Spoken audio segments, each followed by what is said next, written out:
another installment of the book report.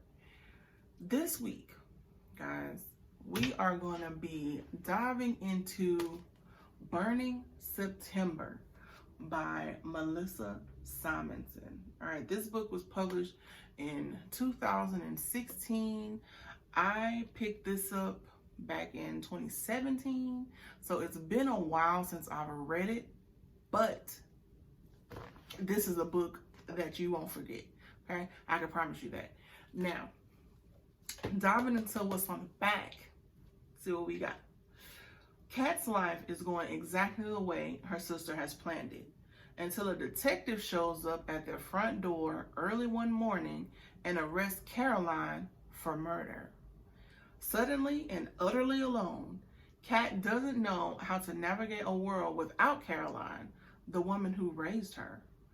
During the aftermath of the crime, Kat tries to figure out who she is without her sister.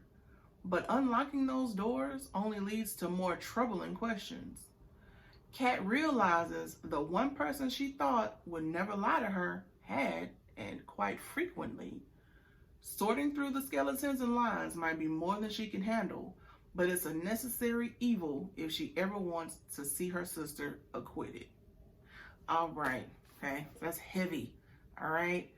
Straight from the back, we know what we're going into. We're going to have some kind of mystery, maybe a little bit of coming of age, just someone trying to navigate their world without a core centerpiece, okay? Just taking the core of them, ripping it out. Now they got to figure it out, okay? That's what Kat's going to be going into, all right? Our key players are going to be Kat. We'll also have Caroline in there. And then as the story develops, we are introduced to Caroline's lawyer, Kyle, and then one of Kat's professors, Professor Lawless. Okay, those two characters are necessary, all right?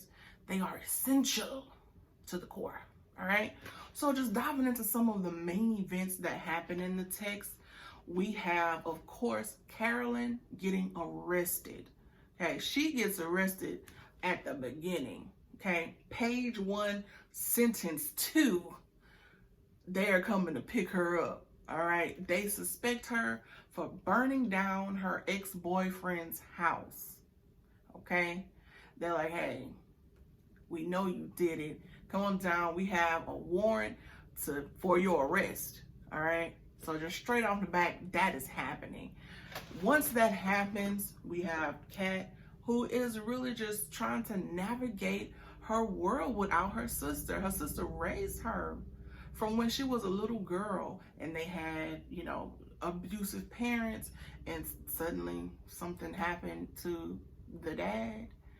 So we're not going to say it was Carolyn, but, you know, the book kind of leads up to that it was Carolyn as well, okay? One thing that you should know about Carolyn, she is a narcissist, okay?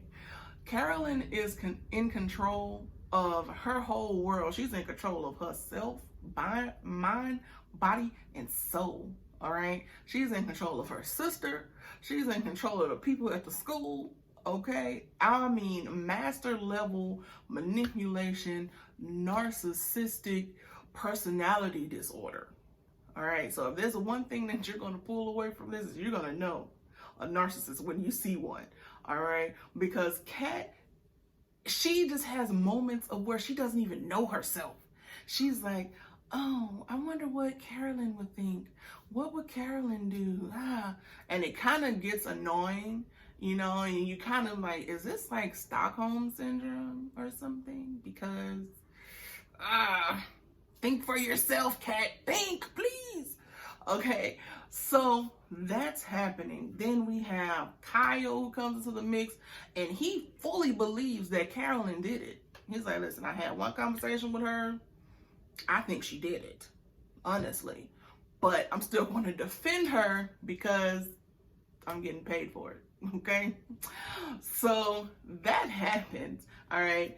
Then we have Professor Lawless, and he just comes in, and he's so necessary because Kat, like I said, she needs someone. She needs some kind of guidance in her life, some kind of confidant to help her deal with all of these things that she just got thrown into. She doesn't know herself. She doesn't know what it is to be a woman and, to express yourself.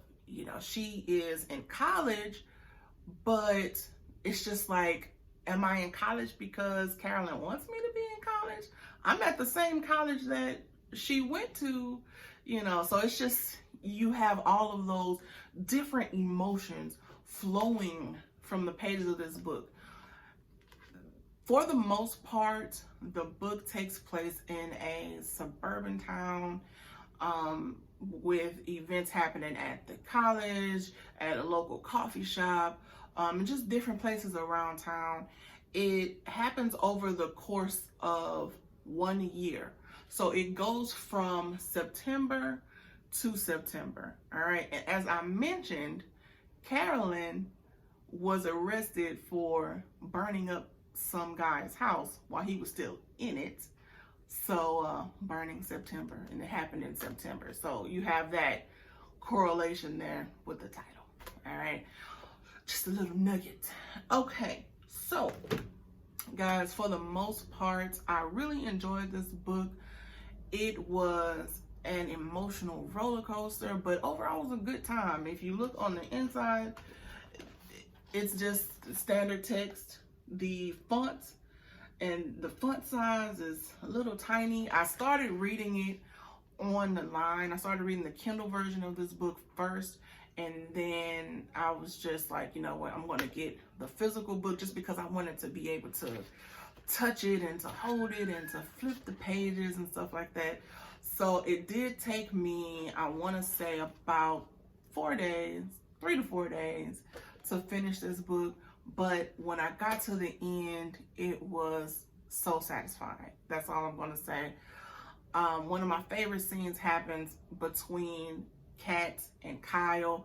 They had been playing cat and mouse for, did you catch that? That wasn't a pun. No pun intended. But they had been playing cat and mouse for a few months, and then they just have this one scene, and there's a one moment that was so satisfying of them kissing, and it turned the whole dynamic of their relationship around, and I was grateful for it, and just watching them build from that, and help her sister. At the end of the day, it came down to the love that two sisters have for each other, no matter if one is a narcissist or not, and the other one is just playing follow the leader.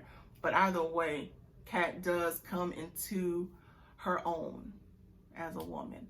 So, have you read this book? Have you read Burning September? If you have, what did you think about it? What did you think about Caroline? Did you think she was a narcissist? Because I definitely think that she didn't care really. She cared about Kat. I would say that. But anybody else, they were just pawns on the chessboard. All right. So what did you think about it? If you haven't read it, why not? What would be the harm? Maybe you can knock it out in a few days. Just a coming of age tale. So if you're into that, not quite young adult, even though Kat is 18 at the start of these events, it's not quite young adult. It does have some adult language in it. So it's good for adults. It's also good for I want to say 11th grade, 12th grade. The adult language that's in it it's just sprinkled in there. It's not like a permanent part of the text. And there's no explicit scenes or anything like that in there. But for the most part, it's a great book. I recommend it, guys. So this is going to conclude this installment of the book report. And until next time, happy reading.